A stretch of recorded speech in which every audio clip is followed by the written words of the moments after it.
بسم اللہ الرحمن الرحیم۔ السلام علیکم ورحمۃ اللہ وبرکاتہ۔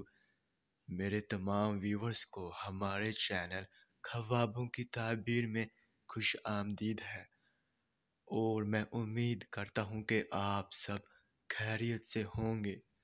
اور میں اپنے ویور سے کہنا چاہتا ہوں کہ میں جو بھی خواب کی تعبیر پیش کرتا ہوں، چاہے ان خوابوں کی تعبیر کا انجام اچھا ہو یا پھر برا، وہی حقیقت ہے، کیونکہ میں اپنے سے خواب کی تعبیر پیش نہیں کرتا، اور نہ ہی میرا اس میں کوئی اندازہ ہے، کیونکہ یہ تعبیریں انبیاء کرام کی بتائی ہوئی سچی تعبیریں ہیں۔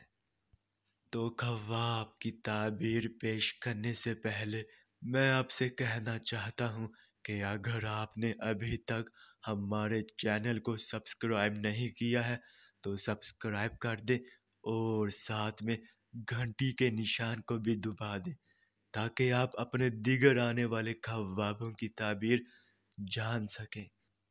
تو چلیے اب ہم چلتے ہیں خواب کی طرف۔ تو ناظرین، اگر جس شخص نے خواب میں گندا پانی دیکھا ہے تو اس خواب کی یہ تعبیر ہوگی کہ اگر اس شخص نے اپنے گھر میں گندا پانی دیکھا ہے تو وہ پریشانی اٹھائے گا، اور اگر اس شخص نے باہر گندا پانی دیکھا ہے تو اسے مالی و جسمانی نزاع ہوگا۔ تو یہ تھی اس خواب کی مکمل تعبیر۔ چلیے اب چلتے ہیں، انشاءاللہ پھر ملاقات ہوگی، تب تک کے لیے اللہ حافظ۔